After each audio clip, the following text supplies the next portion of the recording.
April 4th, 2024.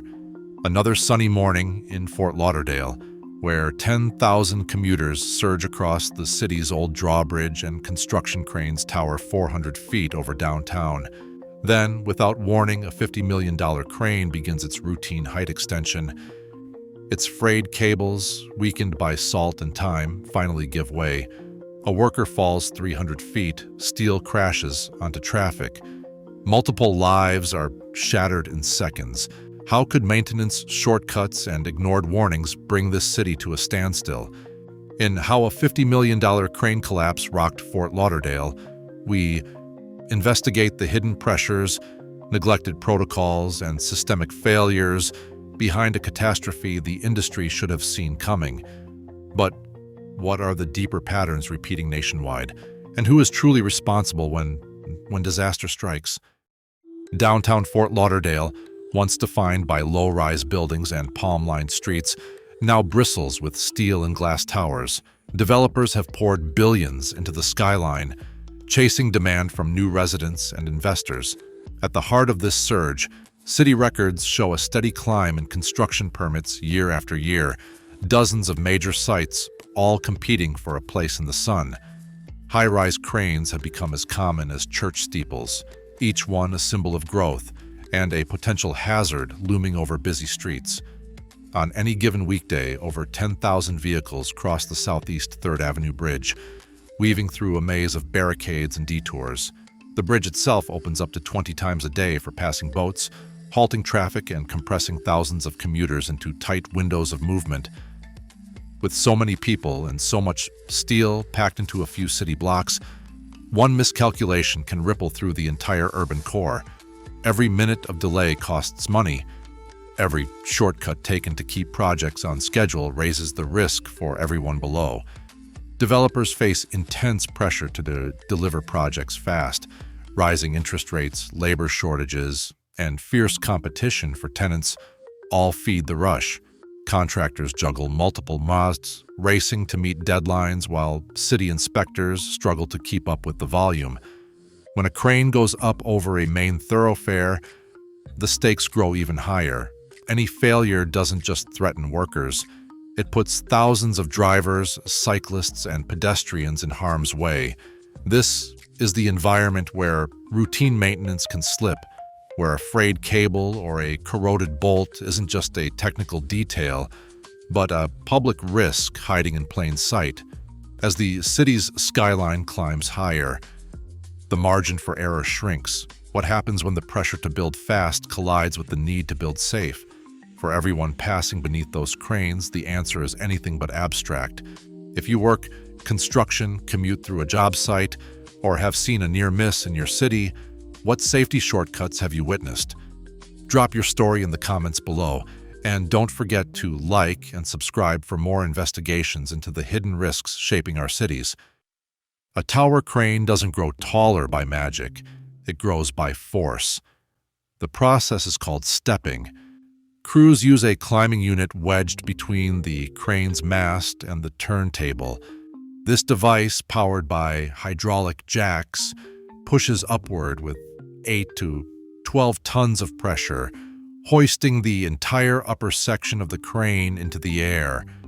Steel pins and bolts, each rated for loads well above what they'll ever see, sometimes with a safety factor of 10 to 1, lock everything in place. The next mast segment, weighing over a ton, slides into the gap. Once the new section is bolted down, the climbing frame retracts and the crane stands taller, ready for another floor. Every step in this sequence is a test of engineering and trust. The hydraulic system must hold steady under shifting loads. Support mobiles, often as thick as a man's thumb, are expected to carry thousands of pounds without fraying. Each pin and bolt is designed to resist not just the weight of steel, but the sudden jolts of wind or a worker's misstep. Even the platform where riggers stand, sometimes 300 feet above the street, must support 4 to 6 people and their tools, all while the structure sways with the breeze. The real danger hides where eyes can't see. Salt air works its way into every joint and cable strand.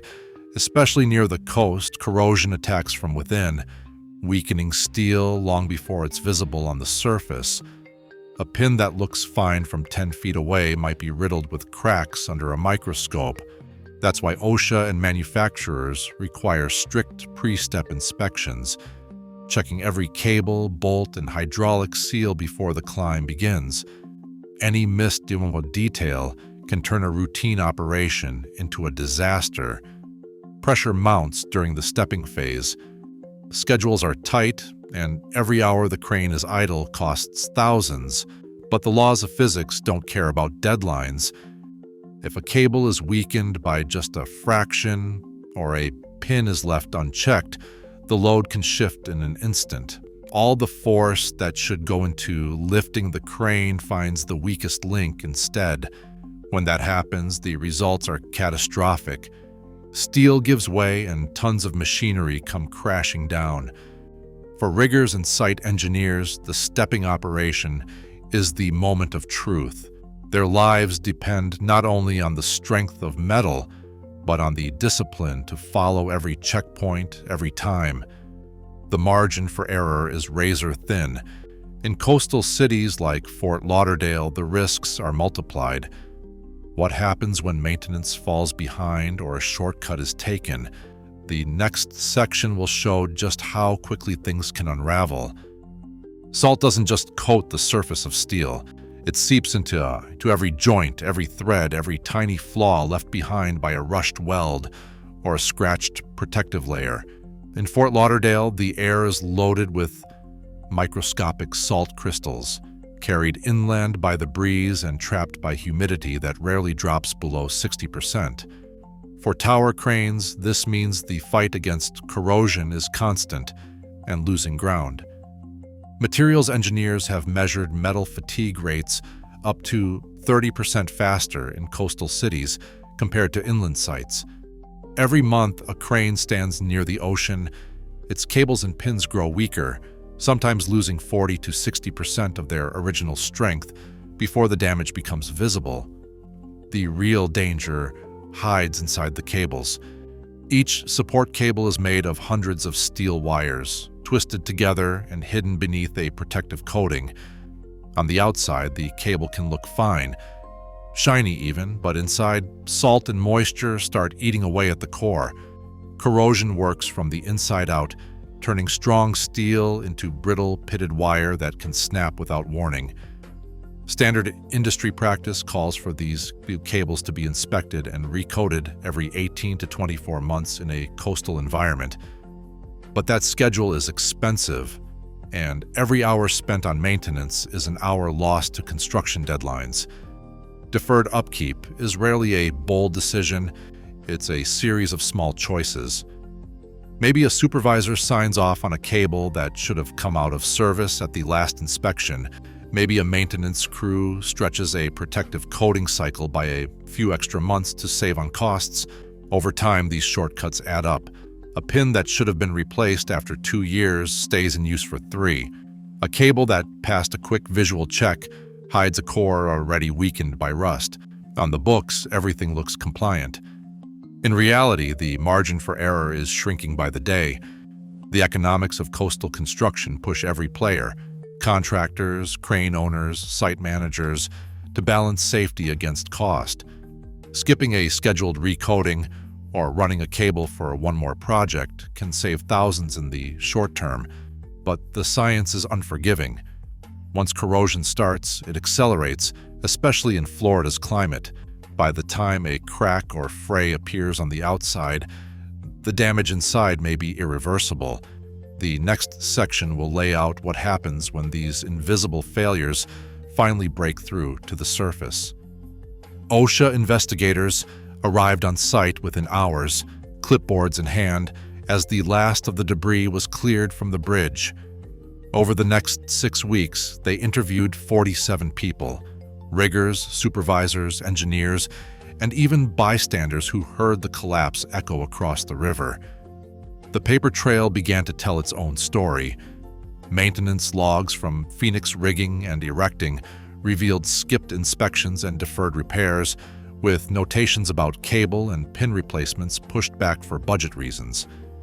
Emails between supervisors flagged corrosion on the climbing frame, but work orders for replacement parts stayed open, never marked complete. The official citation listed multiple violations: failure to conduct pre-operation inspections, neglecting to replace corroded pins and bolts, and not enforcing fall protection for all workers on the platform. Each infraction carried a penalty, some as high as $145,000 per violation, others smaller, but adding up fast. The total fine for Phoenix and Maxim Crane Works approached $900,000, split across several categories: equipment maintenance, fall protection, and incomplete record-keeping. For comparison, the Seattle Google building collapse in 2022 saw similar fines, with regulators citing skipped rigging checks and rushed disassembly as root causes. Investigators traced the sequence of failures through timestamps and noise records. At 4:31 p.m., a loud metallic snap was captured by a nearby security camera's microphone, 15 seconds before the platform dropped. OSHA's report concluded that corrosion had eaten through the core of a support pin, undetected because the required inspection was never performed. The climbing frame's last maintenance entry was over 7 months old, despite manufacturer guidelines calling for checks every 3 months in coastal conditions. Witness statements painted a picture of pressure and routine. One rigger described being told to make it work when a cable showed signs of wear. Another recalled a supervisor dismissing concerns with a shrug, "We'll fix it next week." But the law is clear. If a contractor knows about a hazard and does nothing, the risk becomes a matter of legal responsibility, not just bad luck. In the aftermath, the city demanded all crane operators submit updated maintenance records before resuming work. But for the families affected, and for the workers who watched a colleague fall, the paper trail offered cold comfort. The evidence showed this was not an act of nature. It was a preventable failure, written in overlooked emails and unsigned inspection forms. What systemic failures allow preventable disasters to repeat? Drop your thoughts below. Have you seen safety red flags ignored on your job site? Your experience matters. Like and subscribe for more investigations that hold the industry accountable. Jorge De La Torre left for work that morning like any other. 27 years old, originally from Miami, he had just started a new assignment with Phoenix Rigging and Erecting. He was saving for a wedding, sending money home to his parents, dreaming of his own place in the city. On April 4th, Jorge stepped onto the climbing platform 300 feet above the street, trusting that the gear beneath his boots would hold. He was not anchored in. Seconds after the cable gave way, Jorge fell with the platform, 30 stories in free fall. The impact was instant. There was nothing anyone on the ground could do. His family received the call before sunset. The medical examiner's report listed blunt force trauma, but the real damage rippled outward. Hospital bills, funeral costs, and a mother who still checks her phone every afternoon at 4. Jorge's fiancée, Ana, kept his hard hat and boots by the door for weeks, unable to pack them away. The company offered a condolence check, but workers' compensation covers only a fraction of lost wages. For families like Jorge's, the paperwork never ends. Forms for death benefits, insurance claims, and legal notices that arrive in thick, impersonal envelopes. The cost of losing a breadwinner isn't measured in dollars alone.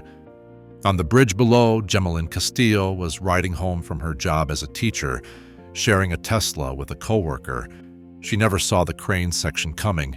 The falling steel crushed the roof, shattering glass and metal, pinning her inside for nearly an hour. Paramedics found her barely conscious, with a fractured skull and brain swelling so severe that doctors placed her in a medically induced coma. 4 months later, Gemmalyn still struggles with memory loss and PTSD. Her children, ages 3 to 10, have learned to recognize the signs of a panic attack. The medical bills topped $2 million in the first summer alone. Therapy, surgeries, and round-the-clock care. Her lawsuit names every contractor on the project, but the settlement, they thought, if it comes, won't restore what was taken. Mark Evans, a delivery driver, sat in the next car over. The shockwave from the impact dislocated his shoulder and left him with chronic pain. He can no longer lift heavy boxes, and his job is gone. Mark's story rarely makes the headlines, but his life, too, is split into before and after. For every name in the OSHA report, there are families, routines, and futures that will never be the same. The numbers, 1 fatality, 2 critical injuries, millions in damages, are the public record. The private cost is harder to count. Across Florida, there are simply not enough eyes on the job. OSHA records show an 18% shortfall in qualified inspectors compared to the national average, leaving thousands of job sites with only sporadic oversight.